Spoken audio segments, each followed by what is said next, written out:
hardest age to parent is 12 because that's when they kind of transition from a child to learning how to be an adult.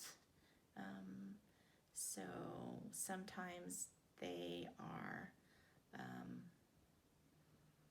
rebellious. So it's just harder because it's when you tell them to do something, then they always decide if they don't want it to do or not. So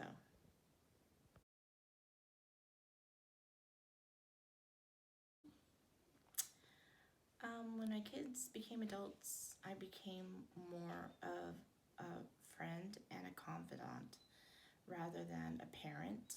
Um, so I couldn't really tell them what to do. I can give them my opinion and they can decide whether they choose to choose it or not.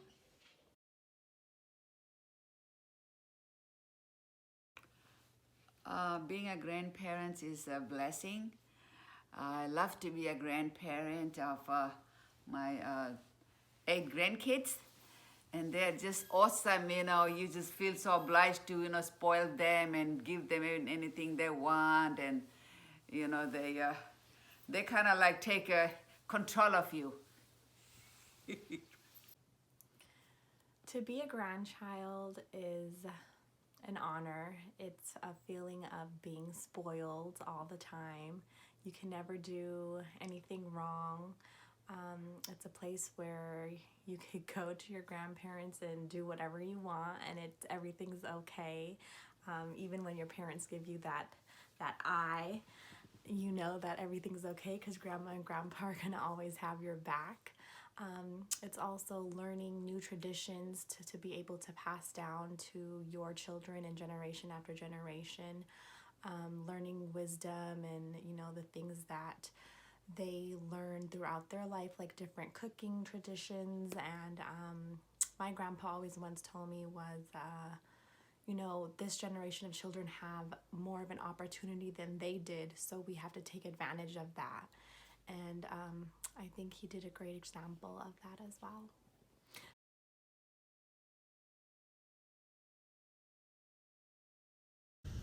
In a way it does, but in a way it doesn't. Of course, it's a new human in our lives that we love very much, but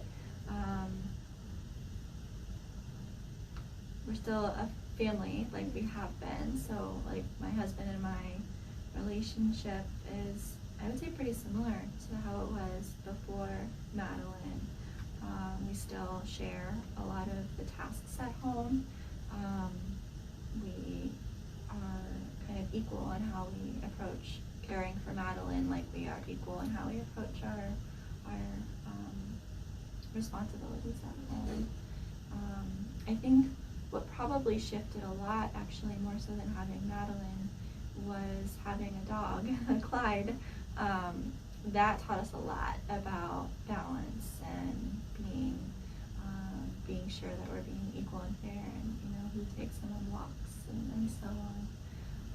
And also just being responsible for another living being, not a human being in the dog case, but I think that actually probably created more of a shift in our relationship than Madeline. But obviously Madeline is a new dimension, so we're just kind of continuing some of the things that we learned from parenting Clyde to parenting now a human.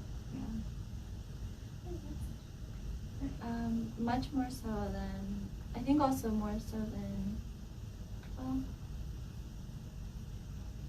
we feel very prepared. We feel like we knew what we were getting into when we had a baby, and nothing's really shocked us. Our families have been really, really generous. I haven't really bought any clothes for Madeline. I think I've spent maybe $20 to $30 on clothes for her. Everything else has come from the box that just show up at our household. So we have very, very generous family, which helps to balance out some of the costs of raising a child. The state also helps with things. For example, they provided a breast pump for feeding, for getting food for Madeline, for example. So we have a lot of resources at our disposal. Plus, my we have, given SES as a measure of income, education, and career level, we are kind of, well situated in those domains. So we feel really prepared. Does that help answer your question?